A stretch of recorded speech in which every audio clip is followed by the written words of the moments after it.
Adapun fatona, sifat fatona bahwa cerdik atau pintar itu wajib kita imani. Adabnya bagaimana? Nah, adabnya ini menurut kacamata para ulama yang dimaksud dengan orang pintar itu seperti apa?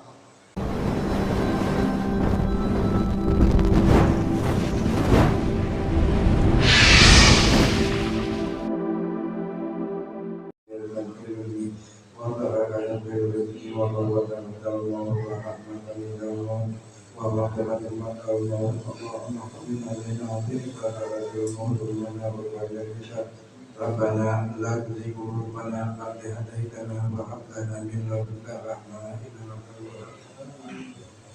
Allahumma biha al-Fatihah wa syarul Fatihah ya Fathil Ham wa ya Rasul Ham ya Ma'afihi wa ya Ham wa ya Firmana ya Allah wa ya Firmana ya Rahman wa Firmana ya Rahim subhanallah wa ta'ala wa wasallam wa ajara minha wa Firmana binasa wa muslimin ma'ina muslimin Allahumma ja'alna minal mahmudin wa barik lana min diwani wa mawdin rahmati ya rabbal Hasbunallah wa ni'mal wakil, ni'mal maula wa ni'mal nasir, wa la haula wa la quwwata illa billahil aliyyil azim.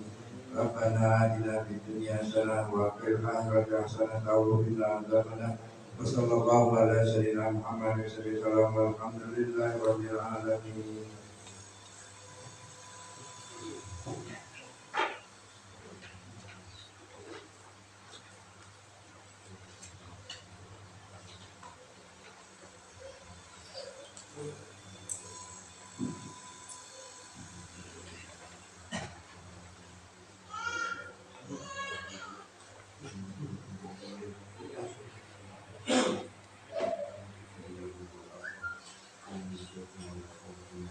Al-Fatihah.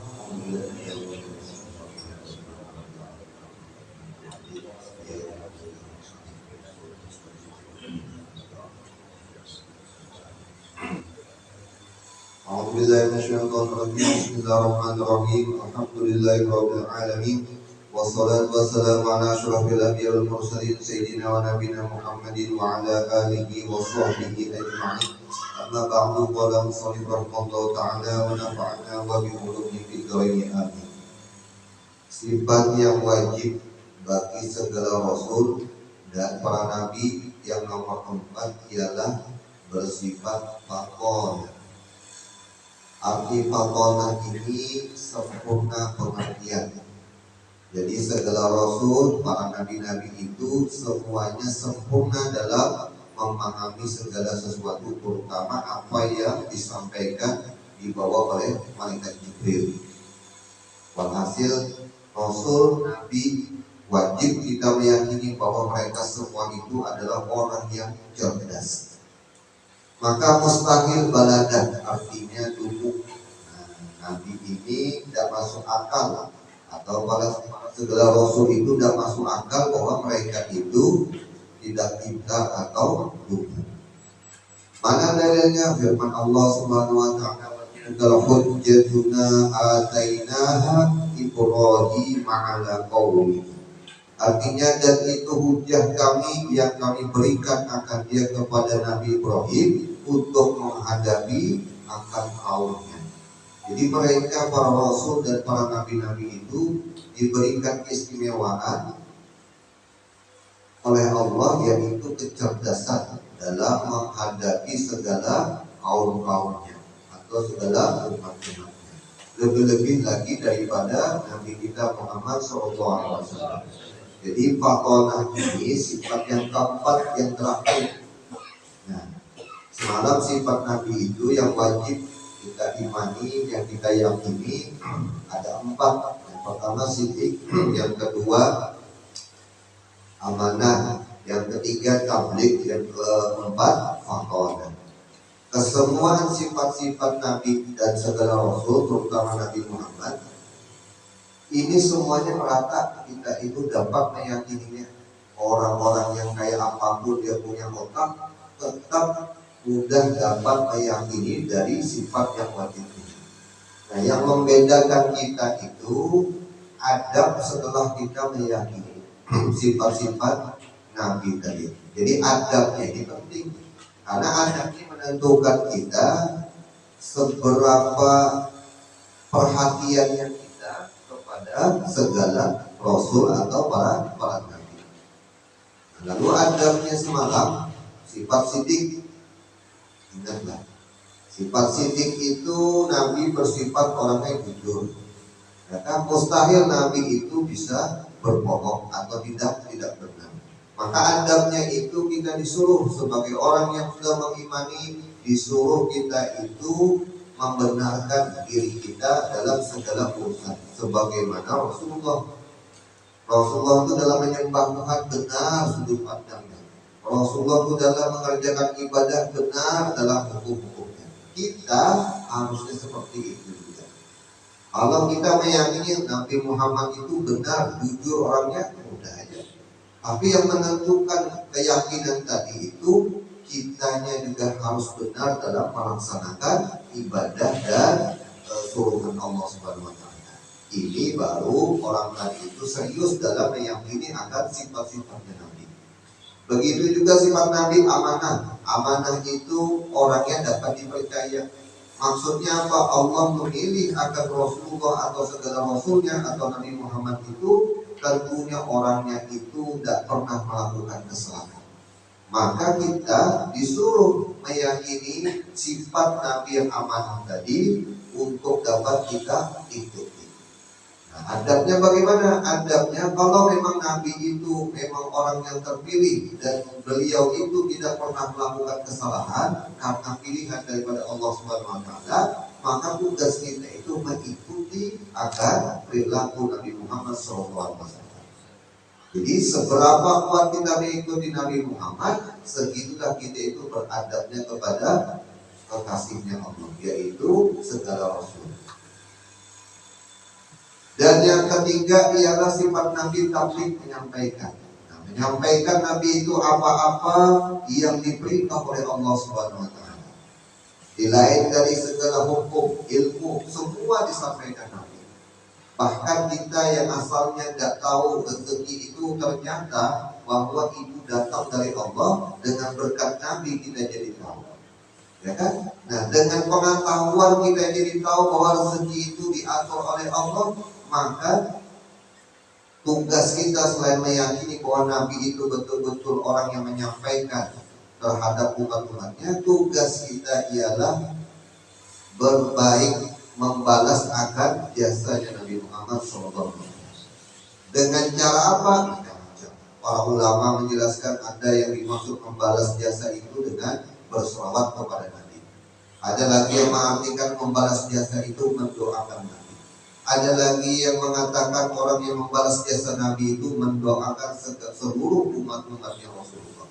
Kenapa jadi mendoakan segala umatnya Rasulullah itu bagian daripada membalas jasa? Karena kecintaan Nabi Muhammad terhadap umat itu sangat luar biasa.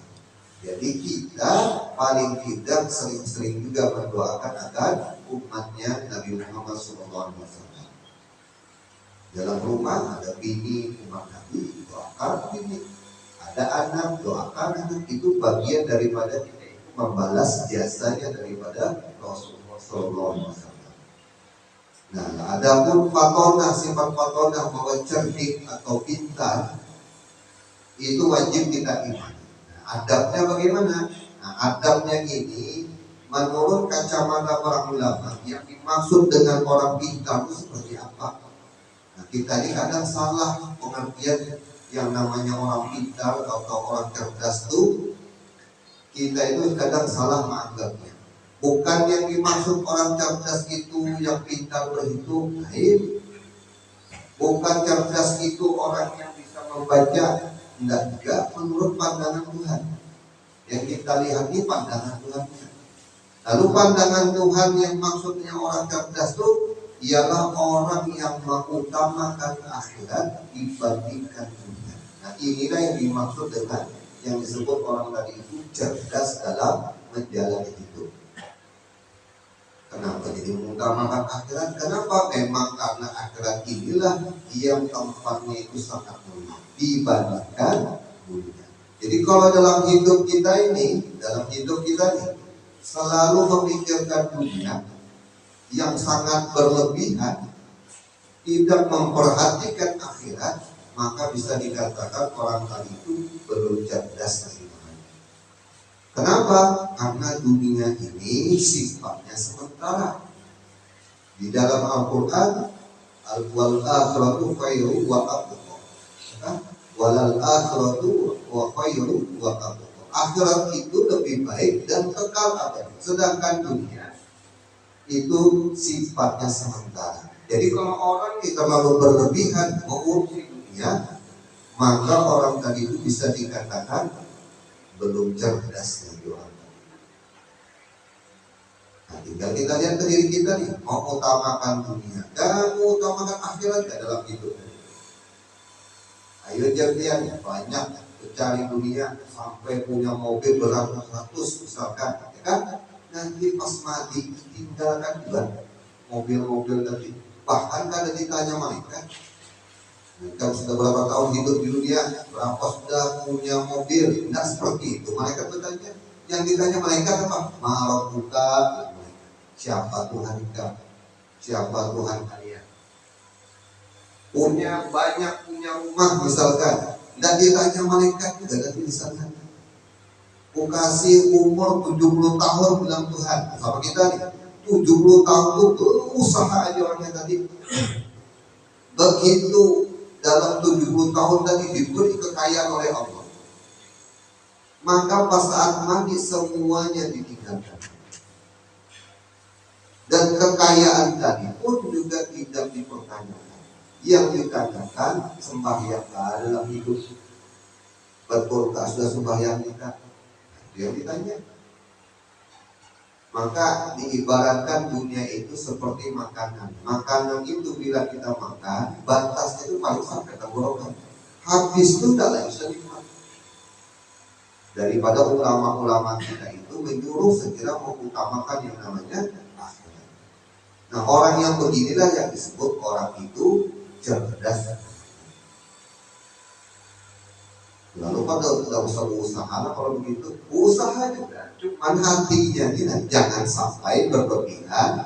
Yang dimaksud berlebihan tadi terhadap dunia saja. Berlebihan. Ada waktu yang kita luangkan waktu untuk mengurusi yang namanya akhirat. Lalu ulama-ulama kita itu merumuskan. Kadang kita mengaku aku ini sudah mengutamakan akhirat dibandingkan dunia. Nah, ulama-ulama kita itu mencari di Quran, mencari di hadis Nabi. Apa bukti orang tadi itu berucap aku mengutamakan akhirat daripada dunia? Ada buktinya. Nah, ini yang kita perlu kita cek, bukan hanya sekedar mulut kita. Ciri orang yang mengutamakan akhirat, orang tersebut selalu memikirkan, mengutamakan pelajaran-pelajaran ilmu agama. Jadi dia itu mempersiapkan waktu dalam keseharian atau seminggu atau sebulan, itu paling tidak ada waktu dia cari untuk belajar tentang ilmu agama. Tentunya ilmu agama masalah Tuhan, masalah sholat, masalah akhlak. Ada yang dicarinya dalam kesehariannya. Semakin banyak orang mengurusi itu, berarti semakin menunjukkan hati orang tadi itu tidak terlalu cinta kepada dunia. Itu yang pertama, cirinya. Yang kedua, cirinya orang tadi apabila betul-betul mengutamakan akhirat, biasanya dia selalu memperhatikan segala yang difardukan oleh Allah Subhanahu wa taala. Arti maksud memperhatikannya apa? Mana tahu ada kesalahan dalam mengerjakan sembahyang 5 waktu. Nah, itu dicarinya di mana kurang sempurnanya aku dalam mengerjakan sholat 5 waktu tadi. Itu diketahuinya ilmunya. Adakah sembahyangku yang tertinggal yang kemarin-kemarin waktu masih zaman jahiliyah? Nah, jadi fotonya hendaknya merasa tenang apabila kewajiban atau yang fardu tadi itu masih ada ketinggalan. Maka orang tadi itu menyibukkan orang tersebut akan sembahyang yang difardukan yang sudah ketinggalan kemarin. Nah, ini menunjukkan hati orang tadi sudah mau mengutamakan yang namanya akhirat. Yang ketiga, cirinya lagi orang tadi itu selain dia menuntut ilmu, selain juga dia mengerjakan yang fardu, memperhatikan juga yang sunnah. Nah, ini seapa mampu yang dilakukan. Yang dalam kehidupan orang tadi memperhatikan Rasulullah itu seperti apa, makannya bagaimana, mandinya bagaimana, sembahyang Nabi itu kayak apa. Sebisa mungkin orang tadi itu melakukan segala perkara yang sunnah. Nah, ini juga menunjukkan orang tadi itu mengutamakan yang namanya akhlak. Yang terakhir, orang tersebut meluangkan waktunya untuk yang namanya beramal. Kalau kita bilang wirid, kerjanya jadi wiridan-wiridan yang dia dapat dikerjakannya. Sore bacaan, pagi bacaan. Tidak bisa sore pagi aja, tidak bisa pagi sore aja. Jangan sampai tidak pernah wirid. Wiridannya apa? Baca Quran, baca sholawat, baca istighfar. Dan yang lebih mudah lagi sekarang ini, sudah ulama kita menyusun amalia-amalia kita, diantaranya rotib. Ada Birdul Latif, Rotibul Atos. Nah, itu yang dilakukan para orang yang mengutamakan akhirat. Jadi dari sisi kita mengutamakan akhirat, hati kita betul-betul berkata bahwa aku ini mengutamakan akhirat, maka buktikanlah dengan 4 hal macam tadi, yaitu menuntut ilmu, yang kedua menyempurnakan yang fardu, yang ketiga melaksanakan yang sunnah-sunnah seapa mampunya, yang keempat banyak-banyak berwirid. Nah, dari 4 inilah menunjukkan bahwa orang tadi itu betul-betul mengutamakan akhirat dibandingkan pegawainya. Kalau pegawai itu cuma ada waktunya, ini tidak pegawai, tidak ada lagi waktu. Mengerjakan yang fardu dan juga sudah. Nah, ini namanya orang mengutamakan dunia dibandingkan akhirat. Nah, seperti inilah gambarannya orang tadi itu tidak cerdas. Nah, orang cerdas tadi mengutamakan akhirat dengan jalan 4 hal macam tadi. Jadi tinggal kita mengkoreksi diri kita. Aku ini termasuk orang yang tidak cerdas kan, atau orang yang cerdas kan?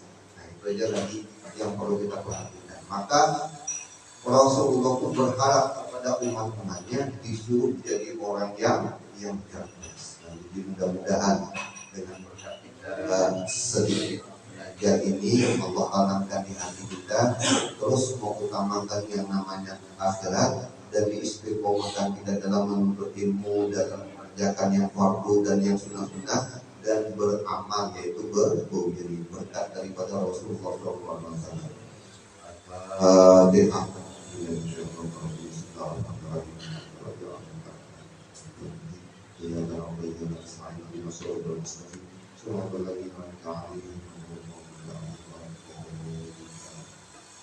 Bismillahirrahmanirrahim. Alhamdulillahirabbil alamin. Allahumma shalli wa sallim wa barik ala sayyidina Muhammadin wa ala alihi washabihi ila yaumiddin. Allahumma inna nas'aluka 'ilman nafi'an wa rizqan wasi'an wa 'amalan mutaqabbalan. Rabbana atina fid dunya hasanatan wa fil akhirati hasanatan wa qina adzabannar. Wa sallallahu ala sayyidina Muhammadin wa ala alihi wa sahbihi wa sallam. Alhamdulillahirabbil alamin.